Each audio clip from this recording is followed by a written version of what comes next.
podcast. This is the first eDuck podcast done in Autzen Stadium. I know, this is cool. We are actually sitting right now in section 37 here at Autzen Stadium. Row one. Front row here in the corner of the west end zone. That's correct. And so we're overlooking Autzen's beautiful green turf here, and we're going to recap Oregon's big win today over Tennessee, 59-14.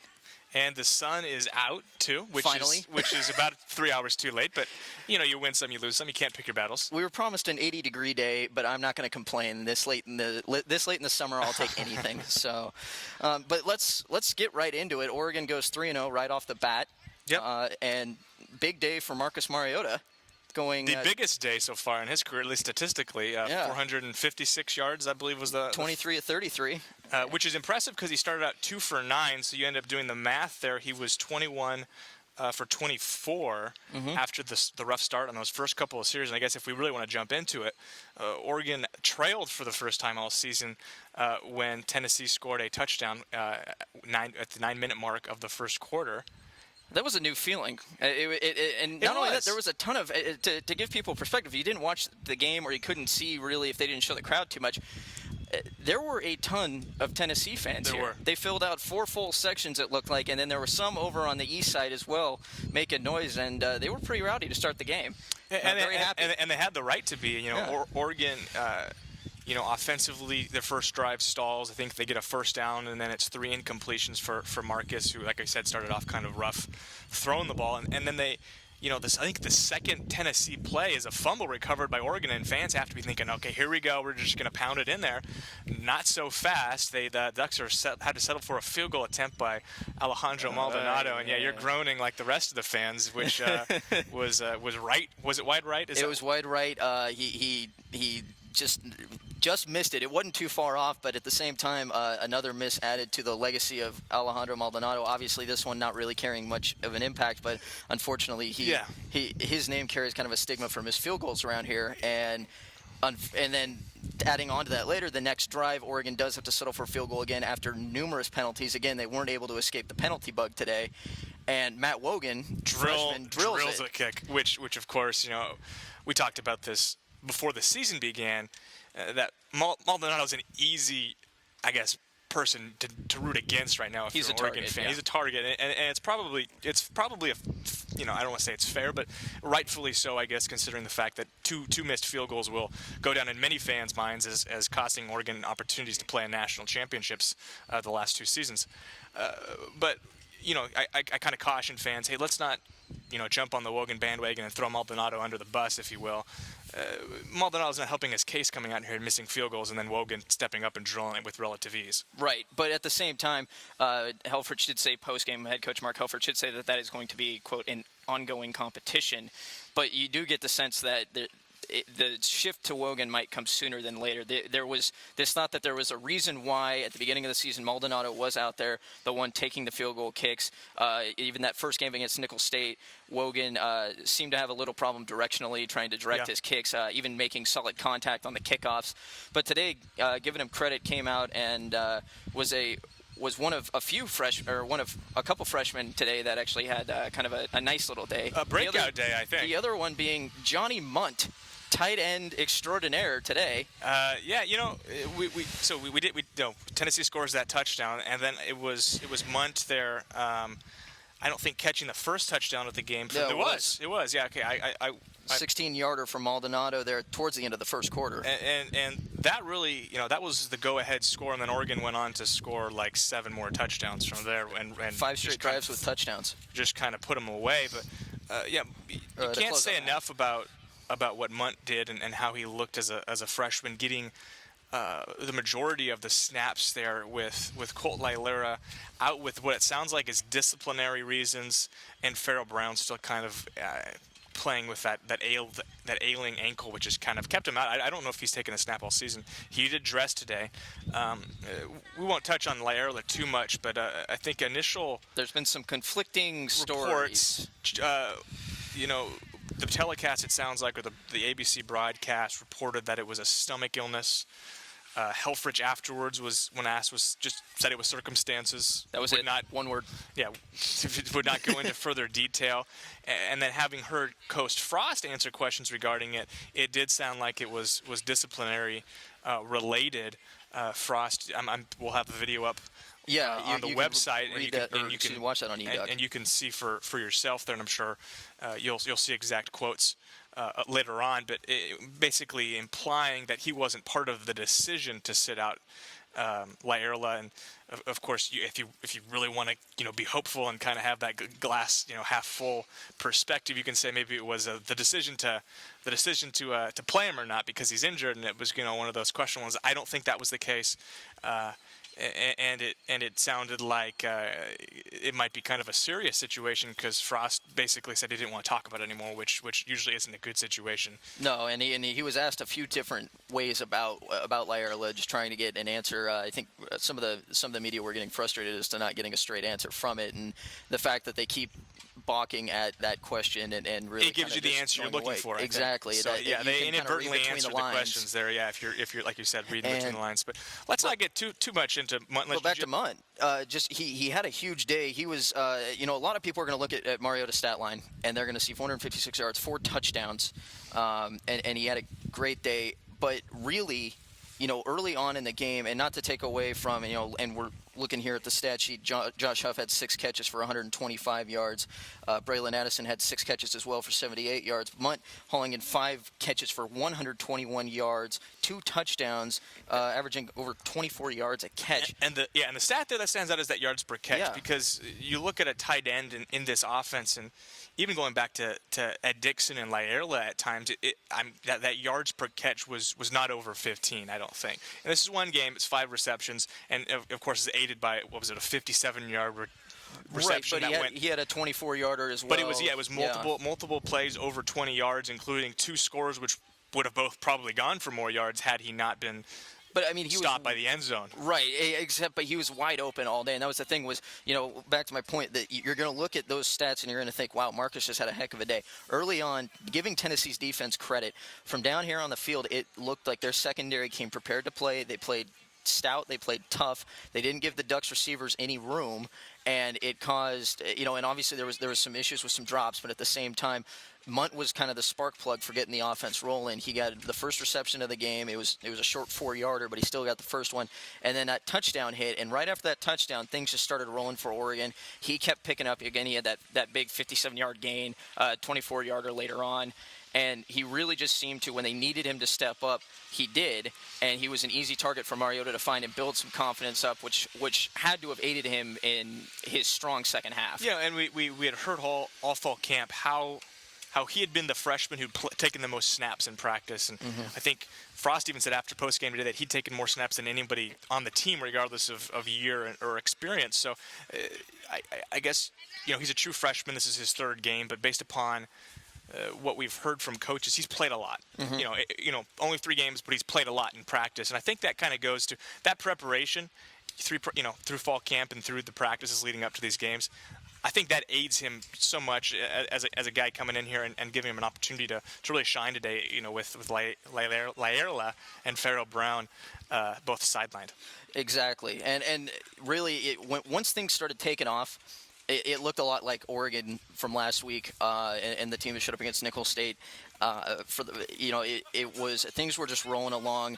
But you did see in that first quarter, it was probably the closest they've looked to what they were at when they played Stanford in terms of just offensive execution, not being able to get open guys. What really kind of surprised me a little bit was that they really weren't trying to run the ball in the early going, which has been the staple, obviously, in Chip Kelly when Chip Kelly was here. And obviously, they've shown over the last couple of weeks that they still want to run the ball. But early on, they were really trying to force the pass. You touched on it there, and of course, your Robby Rambles preseason was that they would throw the ball more. And I got my wish. They obliged because there's 456 yards for Marcus Mariota there, and a lot of those downfield. But getting back to that kind of transition from the running game to the receiving game, the first game there were 3 100-yard rushers with DeAnthony, Marcus and Byron Marshall all over 100 yards. Second game, both Marcus and DeAnthony also over 100 yards. Today, 0 100-yard rushers, but 2 100-yard receivers. I think that was the first time that they'd had 2 100-yard receivers since California last year.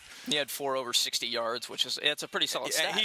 He threw the ball. There were 4 receivers with 3 receptions or more. So that, a lot of big play touchdowns. I mean, Huff's touchdown went for 54 yards, and Daryl Hawkins, who I don't know what happened on the defense there, but on that 4th and 6 play, that one was within. Open. That was about as wide open as I've seen a touchdown since the spring game.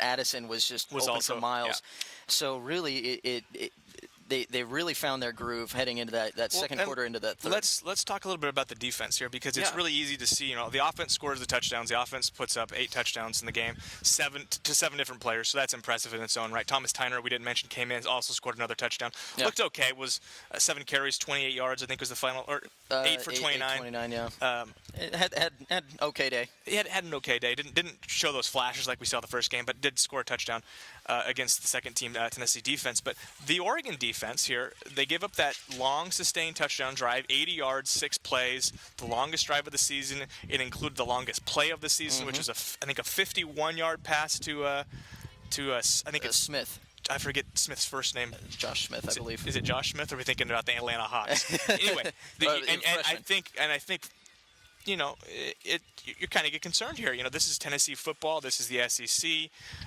Oregon hasn't really been challenged. That's what Aliotti said post-game, that we hadn't really been challenged. He didn't think they'd been challenged particularly well by Tennessee either. But the response from that drive was really incredible. I think the next 10 drives, it was less than 100 yards of total offense for Tennessee, which is just remarkable if you think about it. I think there were just 5 first downs in those next 10 drives. So you think about half those drives were 3 and outs. Yep. And then, of course, they did score, for all intents and purposes, a garbage time touchdown against the third-string defense with a lot of guys out there playing, more snaps than they'd probably played all season or in their entire careers. So, but for those from about the 9-minute mark in the first quarter to the end of the third quarter, the Oregon defense was awesome. They really were. I mean, I don't have the stats in front of me here, but pressure was incredible. But the yards per play couldn't be more than about 3, and it seemed like I think really one of the ways you recognize that is that there were a lot of 3rd and 5 or longer. It seemed like every time it was 3rd and 5. Yeah, and I don't know what their third down conversion rate was, but I don't think it was very good after that first drive. Do we have that on? Yeah, it looks 5 for 15. 5 for 15, and I think 2 of those were on that scoring drive. So if you want to call that 3 for 13, and I don't know how many of those were also in that second half there, they did a great job on third down, and that is all set up by 3rd and longs. If it's 3rd and 1, 3rd and 2, you can punch it through. It was 3rd and 5 a lot of the time there, which is a difficult yardage to complete, because you're kind of right between the run pass situation there. Tennessee elected to throw most of the time, and frankly, Worley didn't look very good. No, and he missed some open receivers. And what was interesting here is that Oregon, who had such a great turnover ratio last year, was able to really do a lot of damage today without having to cause. I mean, they had 1 turnover, but they forced 1 turnover there early on, but. Again, they didn't need to get those interceptions and those fumbles. They were just applying great pressure, making Worley there. I mean, I saw a lot of scrambling, a lot of throwing out of bounds, a lot of just throwing the ball away, and a lot of just inaccurate passes. And that was a lot of that was due to just the defensive line pressure they were able to get off. The Oregon linebackers weren't taken as advantage of as they have been in the last 2 games. I thought today. I thought maybe. Yeah, let's touch on that defensive line. I thought the defensive line was awesome today. There have been the build-up kind of leading into this game had been that Tennessee has both their tackles are all SEC players who have been 3 or 4 year starters. Their guards and centers are big, strong, burly guys. They're just going to shove everybody around. I know fans on eDuck were complaining about how I guess Ed Cunningham, who's the ESPN announcer, had kind of led into the game by saying he thought that the Tennessee offensive line would have their way with Oregon, and that wasn't the case. Outside of that first drive, I thought the defensive line, and we've been talking about it all fall camp. This defensive line for Oregon has been really the focal point in terms of position groups. It just seems like every time Helfrich has talked about how practice goes, without even being asked about it, the defensive line is brought up. Right. And they showcased themselves. So today was a showcase to that. The running game for Tennessee, they had 176 yards. 178 yards. Sorry, we got a glare here on the screen. Yep.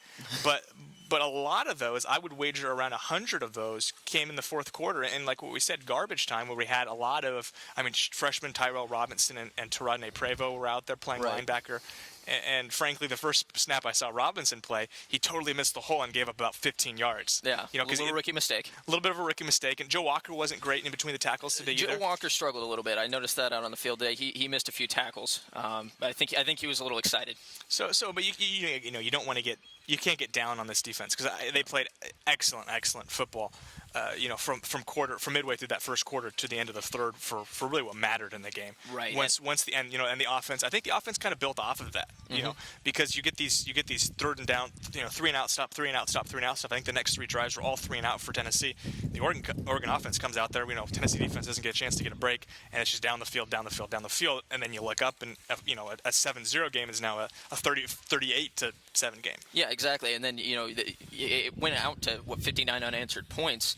And the defense they didn't miss that beat. I noticed early on in the game that when Tennessee really wanted to pound the right side of the field on the run game, and they've got a couple of talented backs there, and in Lane and Neal, but and they were actually successful. I will give them that for those first couple of drives, they were able to kind of permeate through that defensive line. But then they started trying to move the ball a little bit more towards the left side for some reason.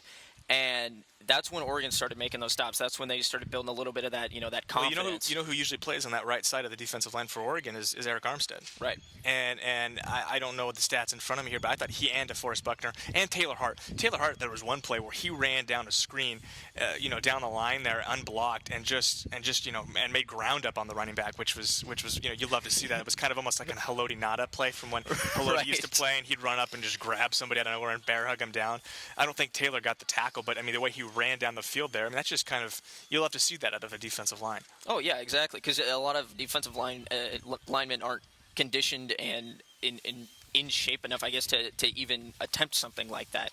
And that's where the speed at which this team really plays into an advantage for them, when they can have some of their bigger guys go and make those plays that other teams wouldn't be able to do.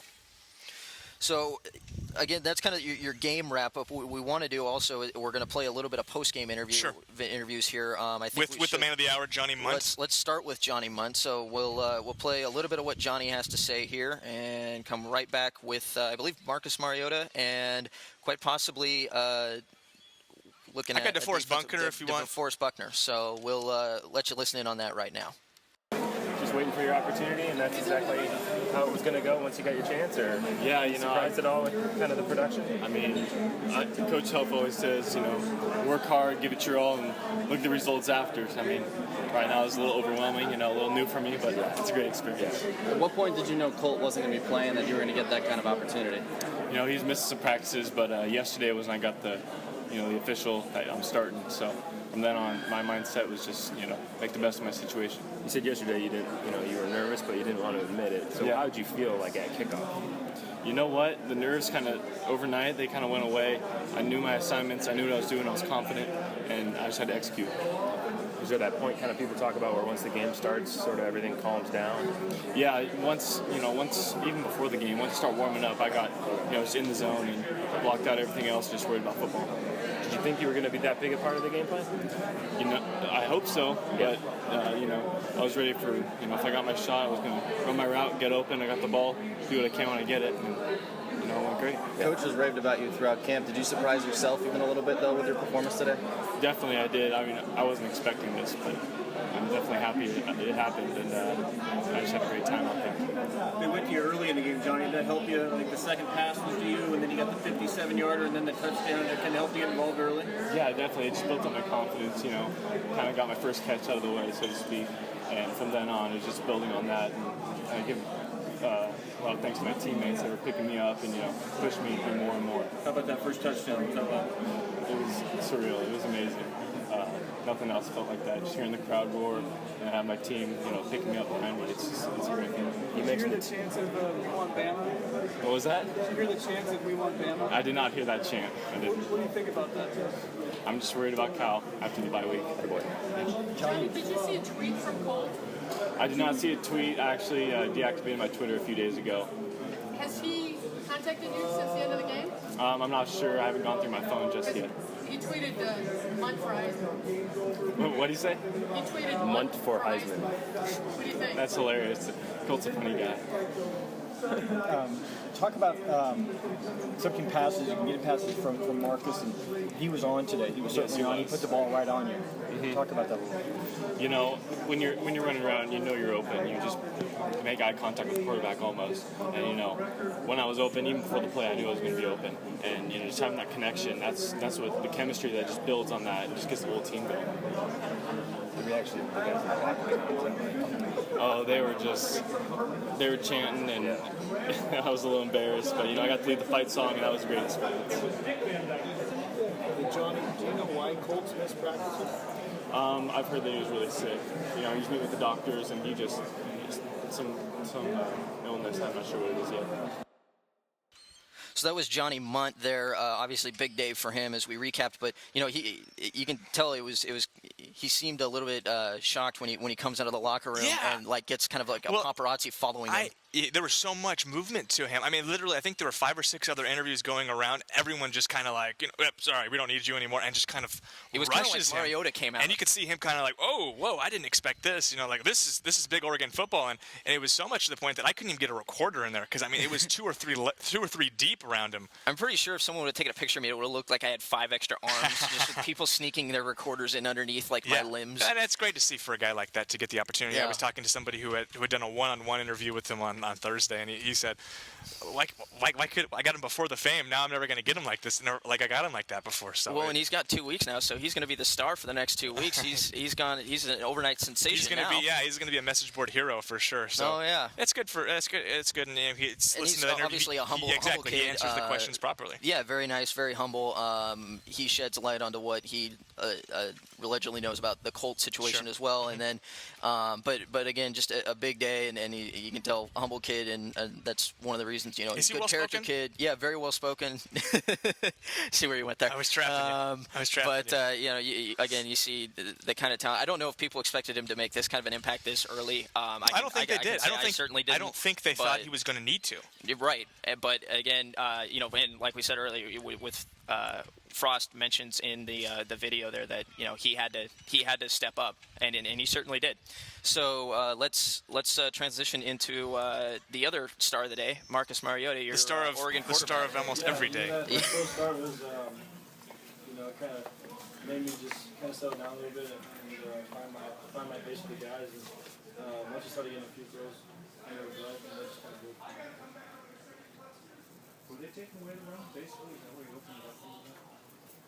You know, they showed some stuff of, you know, loading the box a little bit. And, you know, Coach Helfrich and Coach Frost kind of developed a good game plan of, you know, if they did this, we had something for it.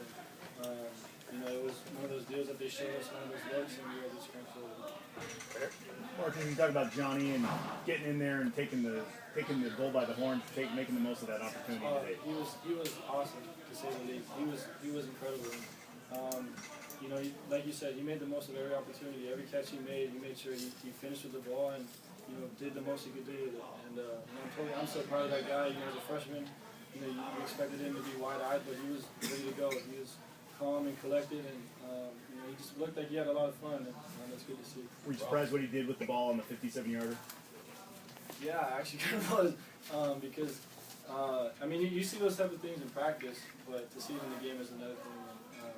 You know, he did an awesome job with it.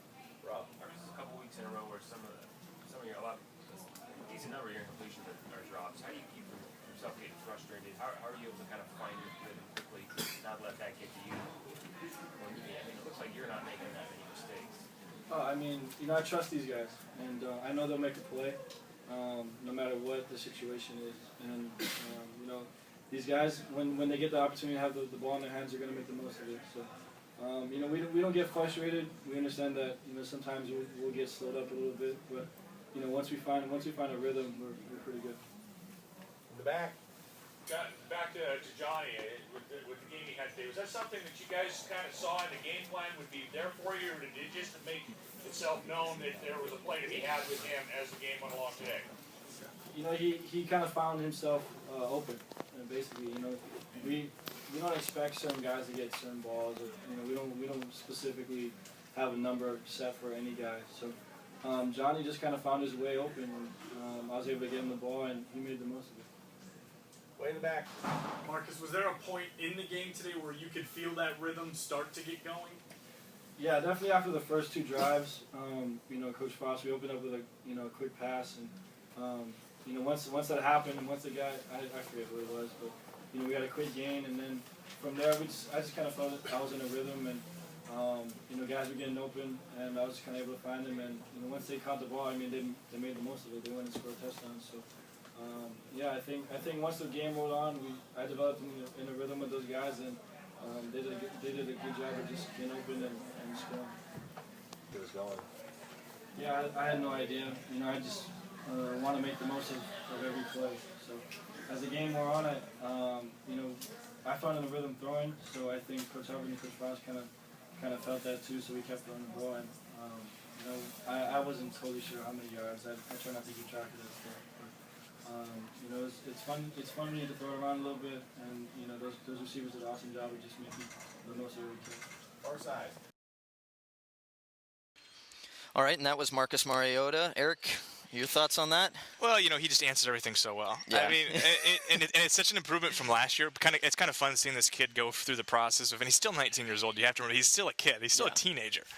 Last year he every answer kind of sounded the same. He kind of had DeAnthony Thomas syndrome, little robotic. Where you kind of get the same. Oh, it's all about preparation and stuff. And it's nice to see him feel comfortable and we've already analyzed his game, so we can analyze his interview skills, I guess, now, because that's, kind of about all we can do. And what else can you say about how he played today? But the maturation there is kind of fun to watch. It's kind of something. It's a fun kind of evolution there of his personality and his confidence. I think is apparent. He's comfortable answering those questions.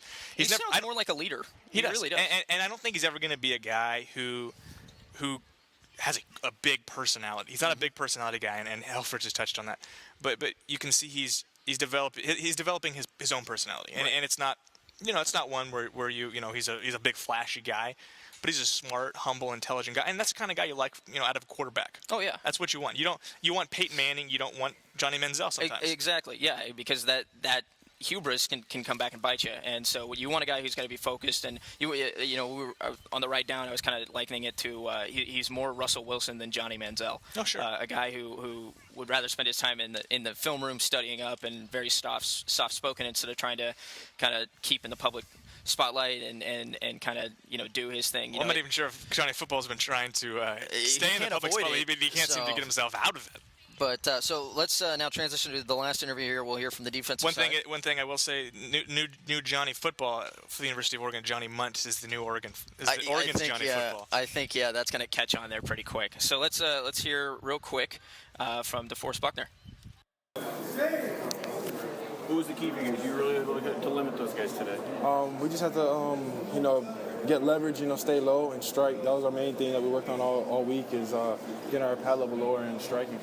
It seemed like you guys were able to kind of read assignments pretty well if they were going to follow the ball and kind of know where they were going. Mm-hmm. Yeah, we like every week we limit all the offenses that we go against, the plays that they use the most, and we just went over film study a lot, and it helped us out in the game.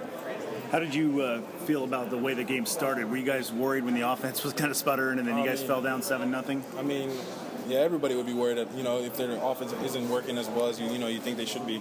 And we were kind of worried at first, but we just shook it off and we just said, we got to start playing and, be mentally stronger and, not get all those penalties and, finish strong. In the end, are you surprised how much you won the game by, given the way it started? No, not at all, because our offense is always, they always want more. They always telling us turn over the ball so they can get it and they can score. So, it wasn't really a surprise to me. How does this set you guys up? How do you feel going into the bye week? We just got to recover from this game and just focus on Cal. With the offense sputtering, is that added incentive to go out and make plays for yourself at all? I mean, every time I go out there, I look to make plays, and help out the team and everything. But it's just I can't really do anything about what the offense is doing. I just got to focus on me and my part, what I got to do. Thanks, DeForest. Yeah, no problem. Yep. All right, and that was Buckner. So real quick, let's touch on a little bit of recruiting because we're going to head into a bye week here. We're going to, and there won't be, but first I guess we should say is that I think what we're going to transition to in terms of podcast news, let's preempt the recruiting news with a little podcast news. I think our plan here is to do a recap show after every Saturday home game and then do a midweek game, midweek podcast, maybe Tuesday or Wednesday, to kind of preview the following game, because it's a little bit ridiculous for us to even try to talk about Cal right now, or even if it was a week away. Of course, we're 2 weeks out now. We've got a bye week. Oregon has a bye week, so currently that's currently the plan is to do a review show like we're doing right now, and then do a preview show that may be a little bit more recruiting heavy, talk about who's going to visit or any commitments that have happened in the past week.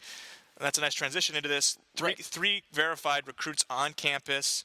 Jalen Johnson and John Plattenberg. And Jalen Brown. The two Jalens. So we got many Jalens and many Jays. This is probably more Jays than they've ever had on campus. But so 3 verified recruits on campus. And obviously we know Plattenberg's one of those guys that Arian Springs, Duck verbal commit, and we've mentioned it before, but he's been working Plattenberg originally from Texas. Yeah, and so he's been working him to try and get him to come to Oregon. Stay tuned in on eDuck. I'll be trying to chase these guys down here over the next couple of days. Yeah, they'll be taking a little bit more of a tour tomorrow, sounds like, and then we'll catch up with them. Probably late tomorrow night, Monday, Tuesday. So keep in mind with that. Yeah, and my analysis is, and of course this is speculation, which we don't do on the show.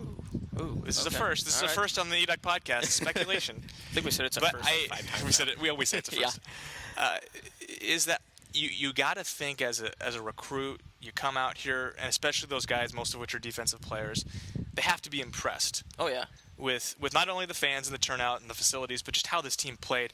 And I don't know how much of an effect winning or losing has on these recruiting visits, but I got to think if you're a recruit who visited USC last week and watched them lose to Washington State, and then or a recruit that watched Oregon just pound Tennessee, you're probably more impressed with a team that won by 50 points than the team that lost by 3 to a Pac-12 doormat. I would think so. You would think, unless you have some sort of allegiance to that school. But again, then that's a great point, and you wonder then what would have happened if, say, Buda Baker, who was planning to be down here, he couldn't make it. His ride ended up bailing on him Yom Kippur. So, but I didn't even realize it was Yom Kippur. I didn't either. So, but Buda Baker or Micaiah Quick, who had to back out of his trip. A couple of guys that hopefully Oregon can reschedule for the future. Yeah. But you see these big wins like that, and you obviously want them to see the Tennessee type wins. You don't want them to see the games against the Stanford from last weekend. You don't want those types of games. These are the perfect ones to come on. Plus the weather's nice. This is the perfect time to actually show people the campus, the area. Should we recap what has been reported regarding Micaiah Quick, because it's kind of been a whirlwind. I think it was just on Wednesday and Thursday from, it sounds like the staff's, we're not going to bring him in. He's not going to come out and visit. They've kind of cut ties. He's pretty angry about it too. Now he's rescheduled the visit. Lubick called him and had a heart-to-heart, right? That's kind of the timeline. And you can check that. Greg Biggins he's been all over it on our message boards, kind of updating everybody on it. But it sounds like, there's some back and forth there. And really, I'd like to talk to Micaiah, one-on-one to try and get his side of it. But this, again, it seems to be kind of the nature of the recruiting game. You notice I think we talked about this the last podcast, but with Laith Freck. And if you haven't kept up with that, go to Tail Feathers on the eDuck board. But he was a kid that Oregon seemed like they were pretty high on for a while. He was pretty high on them. And then talked to him. He was supposed to actually come out for this game. And he called I called him, and he said, "Yeah, we cut ties." And when I asked him, why, he just said it just didn't work out, and we both mutually just kind of went our separate ways. He didn't want to elaborate on that, but again, you get the sense that Oregon might have something else in mind for what they're doing, or maybe Sam Jones. Yeah, exactly. Sam Jones comes out, has a successful visit, all of a sudden Freck's out of the picture, and you see that all the time. Again, you saw it with Jordan Hoyam. Has to he retires. I didn't mean to say bail, but he retires. Yeah.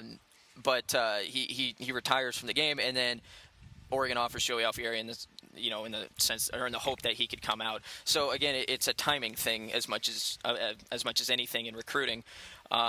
So the hope is that these guys can come out and catch a different game with UCLA coming up on the schedule. There's a few good games coming up. We should mention that I believe it is Juju Smith, the number 1 rated safety prospect in the country, will be visiting for that UCLA game, according to Greg Biggins. This, of course, I saw coming Vincent this morning. Jackson out of Florida is also planning on coming out for that game. So that could be one of the probably will be one of the big games in terms of hosting recruits, with Stanford and Washington being the other two probably Royce key Freeman games on the schedule. Those are the 3 key games on the schedule, and UCLA being the only one at home. Freeman coming out as well. Right, and you talked to Freeman Freeman's yesterday. A little interesting. Yeah, if you want to read about that, Freeman's had a heck of a start to his high school season. I didn't get a chance to check his stats last night yet. Oh, they were nasty. Have you seen them? Yeah. Enlighten me. It was over 300 yards and 4 touchdowns, and most of it was the first half. Exactly. So that he's continuing along the path that he had. He said his first game he had 340 on 22 carries and I think 5 touchdowns, and then added another 4 the next week in a 3-quarter game due to weather. That's right. And 184 yards on 9 carries.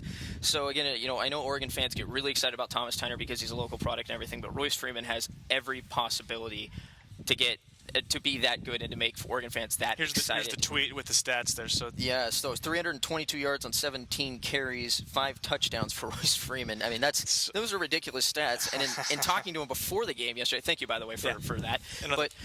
But in talking to him yesterday, he's still solid with Oregon. Asked him if he'd been caught any of the games.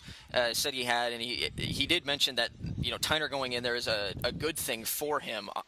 For numerous reasons, obviously, one of them being he's a freshman. He's getting playing time again. He's getting playing time against backups for the most part or late in games. But at the same time, he's still getting that playing time to come in and get those reps, which is what the coaches say. You need that experience. You need to get those reps no matter who you're playing against. And so it looks like Freeman's going to be able to kind of come in and do the same thing. He said he wanted to carry the load when he came to Oregon. He's going to have to work for that. He's going to have to work behind a steady string of running backs. And again, there's plenty of time left in the recruiting game, but I asked him, is there a chance of flipping? He said, right now, no. And he said he's trying to come up for the UCLA game. Mainly, he wants to see that game, but also USC and UCLA are still somewhat pursuing him, just I'm sure they are. Politely, he said politely talking to him. This is one of the top 2 running backs on the West Coast, along with Joe Mixon, who Oregon's still in the running for. And so you expect USC, and he's right in their backyard. You expect USC and UCLA to maintain and at least try to keep him there. Yep. Even though he's committed to Oregon, and from what it sounds like, having spoken with him, it sounds like that's a pretty solid commitment. Don't get too worried. Not right now, no. So not right now. Now you're scaring me with that. Well, you know what? After the Dontre Wilson thing last year, obviously that was a Kelly thing, but I always like to say not right now because nothing's finalized until letter of or the LOI day. So letter of intente. I always get tongue-tied trying to say that. So, but. Go check that out. It was a pretty good interview. I enjoyed talking to him, and should get some Duck fans excited for next season. I know we're only 3 weeks into this season, but you got plenty of time on your bye week. Go catch up on some recruiting news. Catch up on all the practice reports and everything that Eric's been writing. They've been solid. They've been great, and I think we're going to wrap that up here from Autzen Stadium from Section 37. And is this going to be the new host of the Duck podcast on Saturdays? So. Section 37. I like Section 37. If it works, then we can create our own little sub forum on the eDuck board. The Section 37. So let's leave it at that. We're going to let Heavy Heaters take you home, and for the 19th edition, I believe, of the eDuck podcast and your week 3 report, I'm Robby Boydstun. He is Eric Scopel. Look us up on Twitter. Eric out.